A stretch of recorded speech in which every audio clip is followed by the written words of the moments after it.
Hey y'all, it's Brad here. My hair looks fucking great today, and we're back for another episode of Overkill Reviews. Don't forget, hit subscribe, hit that bell to get the notifications. Maybe go over to our Patreon and donate some money if you want us to keep doing this. So, now that the formalities are out of the way, we've got an album review to get to.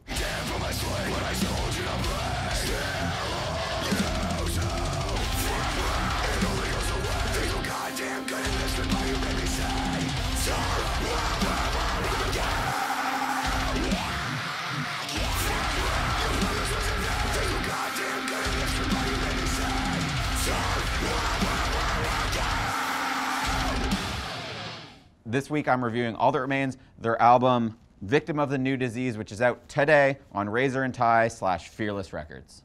Not that long ago, just like less than a month before this album was set to come out, lead guitarist and founding member Oli Herbert was found dead in a pond near his Connecticut home at the age of 44. So this will be his last album with the band.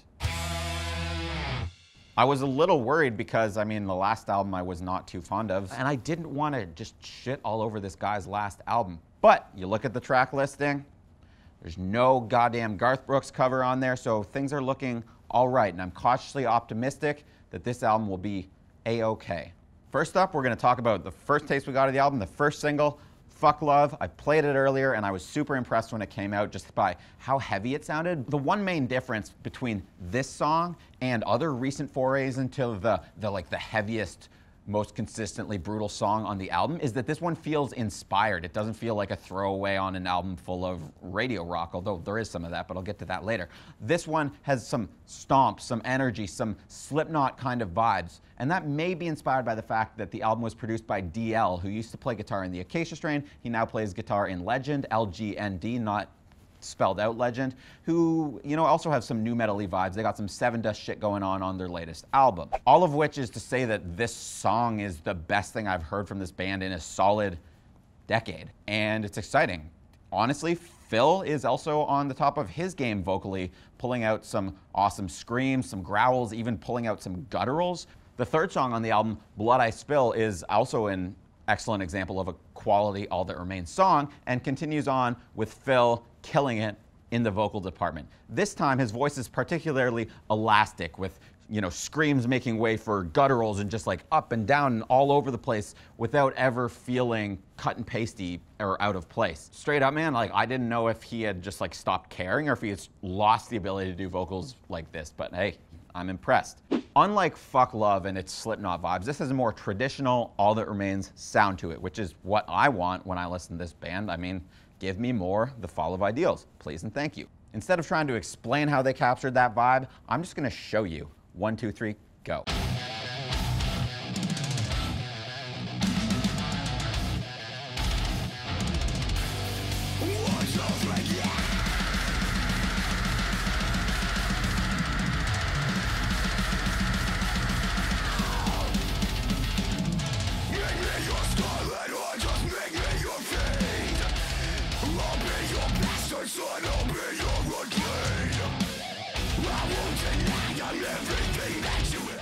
Yeah, so I didn't want to spoil the surprise and say that there are blast beats on this song, but there are blast beats on this song, and it is awesome. But there are other things about the song that are awesome, such as the fact that the chorus reminds me of the Disarm the Descent album by Killswitch, which is their first album when Jesse rejoined the band and was just loaded with hooks. All of it's appropriate that, you know, All That Remains have some Killswitch vibes because Phil was actually second in line to replace Jesse when he first left the band back in 2002, but he lost out to Howard, so here we are, All That Remains. All That Remains, get it?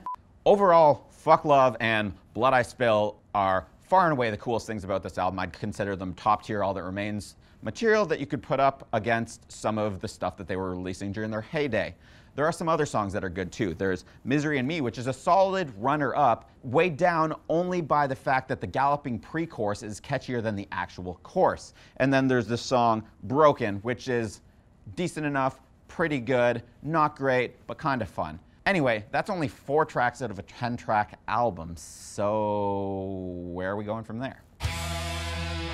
Yeah, unfortunately, All That Remains pulled in. All That Remains bait and switch, which is when they're like, hey, we're still heavy, look over here, look at here, and then they put out a butt rock stinker, which they did with the appropriately named Everything's Wrong. I don't know why, but they've got some almost Creed-esque vocals on this thing, which I guess fits with the butt rock aesthetic, mood, style. I just don't really like it. I don't know why Phil's doing vocals like that. Maybe he's singing within his vocal range now, so he doesn't have to like Melodyne auto-tune his vocals or something, but it just sounds Creed-like. I don't have to justify why that's bad. It sounds like Creed at points, okay?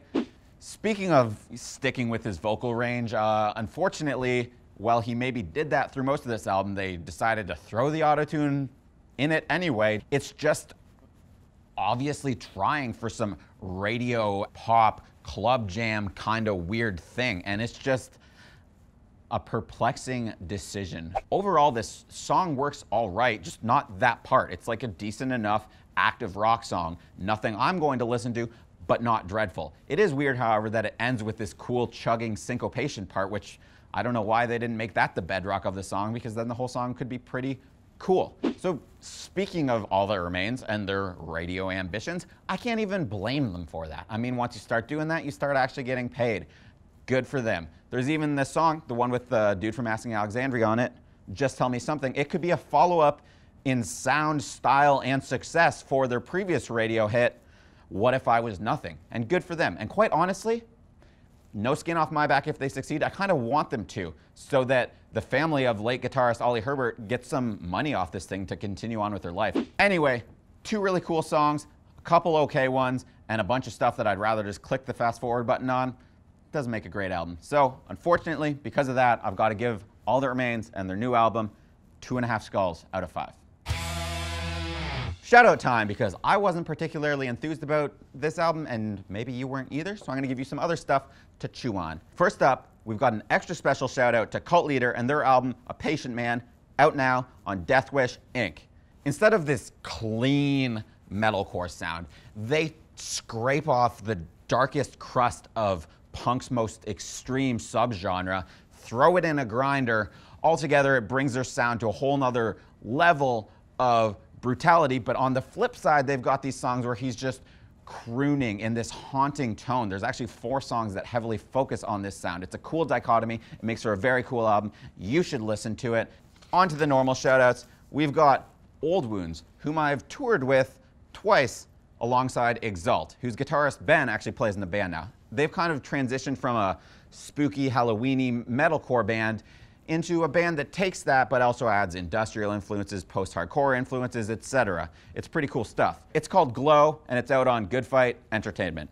There's also some Tasmanian tech death from Psychroptic and their album As the Kingdom Drowns, out now on Prosthetic. We've got some Funeral Death Doom from Evokin and their album Hypnagogue, out now on Profound Lore Records.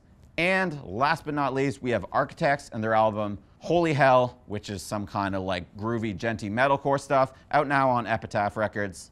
So go listen to it. Enter Clip, enter Sandman.